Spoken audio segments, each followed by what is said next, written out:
e listi mare nyinge jochung' maromo 11 malaro kom jatend piny Kenya kuom rem chopo dwaro mar chwalo nyinge mag jolupgi.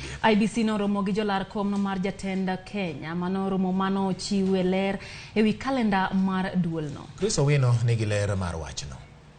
Ng'wech mar laro tend piny Kenya okawo kore odiochieng' ma kawuono e kinde ma duol matayo yiero e pacho kae ogolo koke kendo ng'ado oko nying jochung' 11 mar kom maduong' kuom rem chwalo nying jogi tarik 10 Juni kaka ne IBC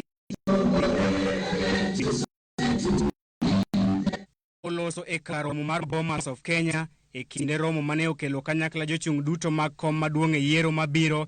Jakom IBC Wafula Chebukati olero ni jochung' mane ong'ad nyinggi oko ne gin mago mochung' kar kendgi kaachiel gi mago mochung' kod duond buchegi. 11 candidates include both independent and party. I will ask my PA to share, my communication team to share my remarks with you. It has a schedule of those candidates who did not bring running mates, and they include both political party and independents. And they are automatically not going to participate if since they did not meet the requirement.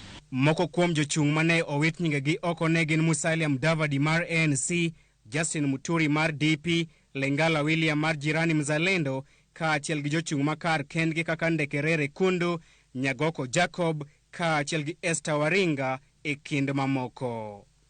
Kalenda mar duolno mar IBC oyango okenge kod tarige ma owinjore jolar kom jatend piny olu, mano koriwo koda ka chenro mar chwalo sei mag johera magi makwan gi ok tin ne 48,000 e kind tarik 22 nyaka tarik 25 dweni.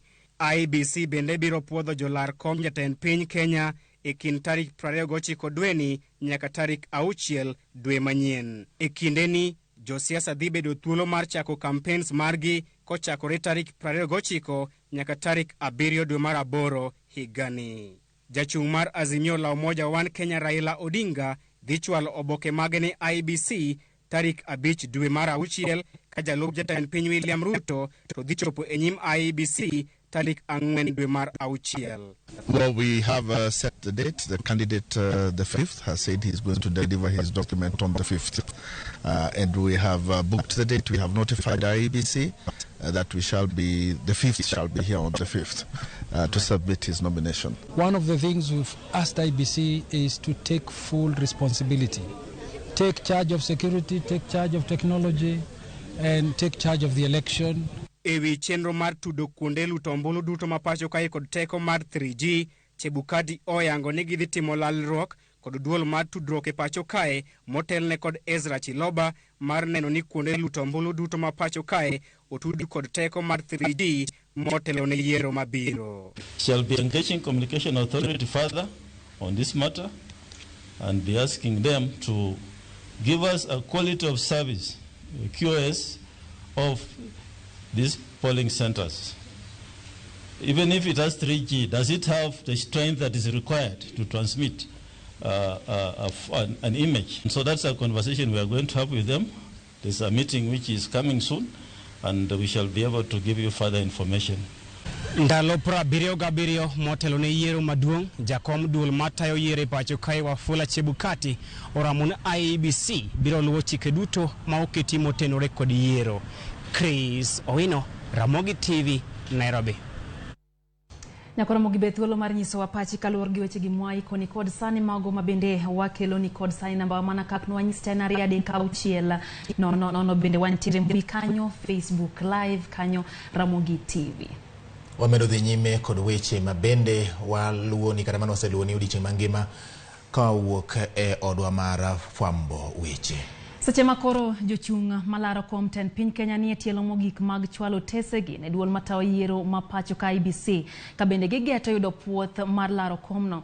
Twak dhi nyime duond bura mar Wiper ka jotelo mag duond bura no sundo jatendgi Kalonzo Musyoka mondo dog oriwre gi riwruok mar Azimio la Umoja. Kweth mar Kalonzo dwaro ni giket winjruok mopie mar kaka Azimio la Umoja biro tiyo ma onge ndhogruok.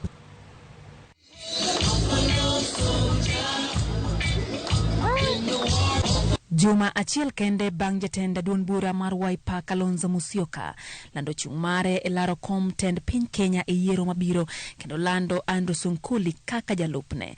Moko kuom jotelo mane duond bura mar Wiper nobedo kod rome county ma Machakos kama ne gigoye mbaka wi duogo Kalonzo Musyoka riwruok mar Azimio la Umoja. Because we had already agreed to work under the Azimio One Kenya Alliance, that maybe it is time that we exhaust all the options that were available under the Azimio One Kenya Alliance, because there is a dispute resolution mechanism under that alliance. So we are asking our party leader that we do reconsider the possibility of having